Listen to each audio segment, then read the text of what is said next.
If you've been successful, you didn't get there on your own. You didn't get there on your own. I'm always struck by people who think, well, it must be because I was just so smart. There are a lot of smart people out there. It must be because I worked harder than everybody else. Let me tell you something. There are a whole bunch of hard-working people out there.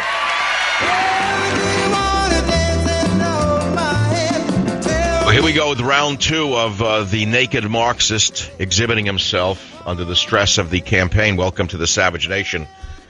Yesterday we talked about Barack Hussein Obama showing his true self, which he's done many times. Unfortunately for America, he is so skilled at hiding his true Marxist self that people are deceived by it. For example, I'm going to list for you all the menial jobs I've held in my life, and I challenge anyone listening to this show to prove to me that Barack Obama has ever in his life been a factory worker, drugstore sweeper, mowed lawns, shoveled snow, walked dogs, delivered newspapers, been a lifeguard, busboy, waiter, been a bronze cleaner, shoe shiner, pumped gas, changed tires, or washed cars.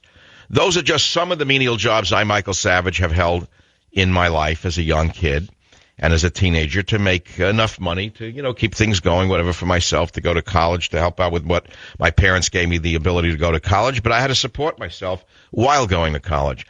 Obama never supported himself. He's an elitist. He was supported by his grandmother and his grandfather.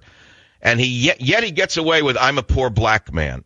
I'm an oppressed black man. And white liberals are so internally guilty that they voted for him and still think, oh, this is historic. He is a poor black man who rose up from nothing and became president. Nothing could be further from the truth.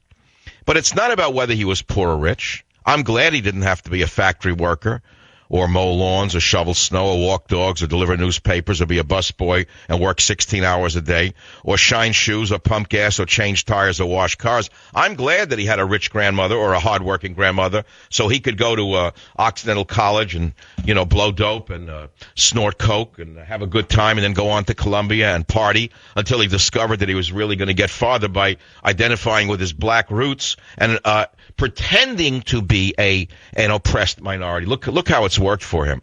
So now that that's worked for him, what do you think he's going to do? He's going to continue to play that card. He's going to continue to play the class envy card, the class warfare card, by turning the have-nots against the haves. So again, it's round two of that show, and I'm going to ask you, if you're a business owner of any kind or a successful person of any kind, America has to hear you.